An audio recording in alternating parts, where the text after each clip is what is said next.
ለድክመታችን ወይም ለውድቀታችን በተደጋጋሚ የምናቀርባቸው 7 ምክንያቶች የሚከተሉት ናቸው።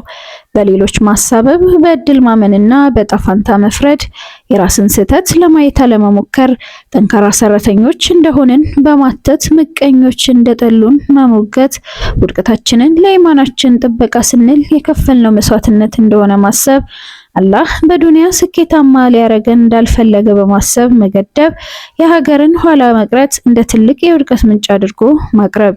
ብዙዎቻችን ከነዚህ 7 እውነታዎች ቢያንስ በተወሰኑት እንገኛለን። የጀመርነው ስራ ካልተሳካልን በቀጥታ ከ7ቱ ባንዱ ወይም በከፊሉ ወይም በ7ቱም ምክንያቶች መውደቃችንን እናውጃለን። በተለይ እንደ ሀገርኛ ልማድ የራስን ድክመት ወደ ሌሎች ማላከክ በስፋት ይስተዋላል። እኔ አይደለሁም ጥፋተኛው እገሌ ነው፣ እርሱ እንዲያድርግ ባይለኝ ኖሮ እኔ አልከስርም ነበር የሚሉ አቤቱታዎች በተደጋጋሚ ይሰማሉ። በህይወታችን ምን ያህል ጊዜ ራሳችንን እንመረምራለን? ከራሳችን ጋር የምናደርገው ግንኙነት ምን አይነት ነው? ከጊዜ ጊዜ በኑሯችን ላይ ያለው መሻሻልና ለውጥ ምን አይነት ነው? በአላህ ላይ ያለን እምነት እየጨመረ ነው ወይስ እየቀነሰ? ኢስላም በየትኛውም የኑሯችን ዘርፍ የጨመረልን ነገር አለ ወይስ ቀንሶብናል? እነዚህን ጥያቄዎች አስበናቸው እናውቃለን? ካሰብናቸው ምን አይነት ምላሾች አቀረብን? በምላሾቻችን መሰረትስ የሰራነው ተግባራዊ ጥረት አለ? ከትናንት ዛሬ ምን የተለየ አስተሳሰብ፣ የኢማን፣ የምናብ፣ የስራ መሰል ጉዳዮች ለውጥ አለን? እያንዳንዱ አዲስ ቀን በስብዕናችን ላይ መልካም አጋጣሚ ወይስ ክፉ ክስተት ነው ይዞልን የሚመጣው? ንዴት፣ ብስጩ መሆን፣ ተስፋ መቁረጥ፣ ደስታ ማጣት፣ በአላህ ላይ ያለን እምነት ደካማ መሆን ወዘተ ሁሉ ከራሳችን ጋር የምናደርገው ግንኙነት ሚዛናዊ ሳይሆን ሲቀር የሚወለዱ ችግሮች ናቸው። ሁሌም ከራሳችን ጋር ያለንን ግንኙነት ሳናጣራ ወደ ሌሎች የምንቀስረው ጣት መልሶ የሚጎዳው እኛኑ ነው። ሰዎች ከራሳቸው ተርፈው የእኛን ህይወት አይኖሩልንም። ሊኖሩልን ቢያስቡ እንኳን አይችሉም። በየግል ህይወታችን መወሰን የምንችለው እኛው ራሳችን ነን። ብዙ ጊዜ ብስጭነት ወይም ንዴት የሚታይብን ከሆነ ጥቂት አፍታዎች ቆም ብለን ማጤን ይኖርብናል። ንዴታችንን መቆጣጠር የማንችል ከሆነ ከሰዎች ጋር ጤናማ ግንኙነት አይኖረንም። የቤተሰባችንን ደስታ እንዲጠወልግ ምክንያት እንሆናለን።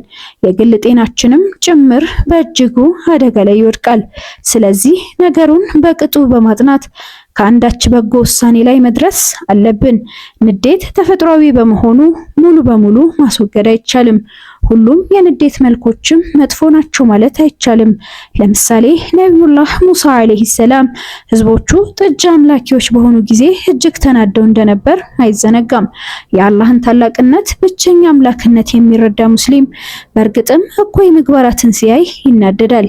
መናደዱ እኩይነትን ከመጥላት የመነጨ ከሆነ ስህተት አይደለም። ይሁን እንጂ ንዴቱን የሚገልጽበት መንገድ ከቁጥጥሩ ውጪ ከሆነ ስህተት ነው። ስለ ንዴት እንደ መፍትሄ ተብሎ የሚቀርቡ የተሳሳቱ አስተያየቶች አሉ። ለናሙና ያህል ቀጣዩን እንይ። ስህተት 1 ንዴትን ማፈን ይጎዳል፣ ስለዚህ ማውጣት ያስፈልጋል። ንዴትህን አትሙቅ፣ አውጣው፣ ስታፍነው ይጎዳሃል በማለት የሚመክሩ ሰዎች አሉ።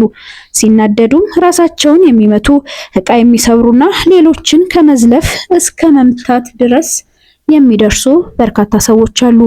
እኔም ለረጅም ጊዜ ዕቃ ከሚሰብሩ ብስጮች መካከል እንደነበርኩ አልክድም። እንዲህ አይነት የንዴት ነጸብራቆች ግን የተዛቡና ጉዳታቸው የሚበዛ በመሆኑ መወገድ አለባቸው። ንዴታችንን መቆጣጠር ስለሚሳነን ራሳችንን መምታታችን ቀጥተኛ የጤና ቀውስ እንደሚያመጣ ቀድሞ ማሰብ ያስፈልጋል። ዕቃ መስበራችንም ኪሳራ ነው። ሌሎች ላይ የምናደርሰው ጉዳትና አሉታ ነገርም መልካም ግንኙነታችንን ያሻክራል። ንዴታችንን መቆጣጠር እስከሚሳነን የተረዱ ወዳጆቻችን አብረውን ከመቆየት መሻሸን ይመርጣሉ። ስለምናደርሰው አደጋ ይፈራሉ። ነፃ ሆነው ሊቀርቡን አይችሉም። ይህን በቅጡ ከተረዳን በተወሰነ ደረጃም ቢሆን ስሜታችንን ለመቆጣጠር እንችላለን። ሳይንሳዊ እውነታዎች የደረሱባቸው ጥናቶችም የሚመክሩ ነገር አለ። ንዴት የማይቀር ባህሪ ቢሆንም የምንገልጽበት መንገድ ግን ጤናማ መሆን ይቻላል። በራሳችን በንብረትና በሌሎች ላይ የምናደርሰው አደጋ ሳይኖር አምቀን ማለፍ እንችላለን። ነብዩ ሰለላሁ ዐለይሂ ወሰለም ንዴቱን ማውጣት እየቻለ ያፈነ ሲሉ አንድ ሐሳብ ልብ እንበል። እጅግ ተናደን ንዴታችንን ይፋ የማናወጣባቸው ብዙ አጋጣሚዎች አሉ።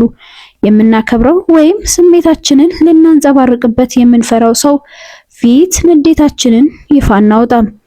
እንዲህ ያለው አቋም ከላይ በነብዩ የተነገረውን ሐሳብ አይወስድም። ንዴቱን መቆጣጠር የቻለ ሰው የሚባለው ስሜቱን ቢገልጽ ምንም አደጋ እንደማያደርስበት እያወቀ ፈጣሪውን ለማስደሰት ብቻ በመፈለግ ያፈነ ለማለት ነው። ንዴት ቅጽበታዊ ነው። በአንድ አፍታ እንደ ድንገተኛ ፍንዳታ ቱግ ብሎ ይወጣል። ስለዚህ በተለምዶ እንደሚባለው ንዴታችን እስኪበርድ የባጤ ቆጡን መለፍለፍ ወይም አንዳች አጥፊ እርምጃ ከመውሰድ ራስን ለማረጋጋት መሞከር ይበልጥ አሸናፊ ስብዕናን ያጎናጽፋል። ተወዳጁ ነብዩ ሰለላሁ ዐለይሂ ወሰለም አስደናቂ ምክር ሰጥተውናል። ንዴት የሰይጣን ነው፣ ሰይጣን ከእሳት ነው የተፈጠረው። ስለዚህ የተበሳጨ ሰው ውዱ ያድርግ፣ ምክንያቱም እሳት በውሃ እንደሚጠፋ ሁሉ ንዴትም ይጠፋልና ብለዋል። ስለዚህ ንዴት በገጠመን ጊዜ ውዱ ስለማድረግ ማሰብ እንችላለን። ቆመን ከነበረ ቁጭ በማለት ቁና ቁና ከመተንፈስ በአንድ ጊዜ ረጅም ትንፋሽ በማስወጣት ለመረጋጋት መሞከር ነው። ከላይ ለቀረበው ተለምዳዊ ምልከታ ማረሚያ ይሆናል። ንዴቱን ማውጣት እየቻለ አላህን ስለማስደሰት ብሎ ስሜቱን የተቆጣጠረ ሰው በእርግጥም በአላህ ፊት ታላቅ ነው። ነብዩ መሐመድ ሰለላሁ ዐለይሂ ወሰለም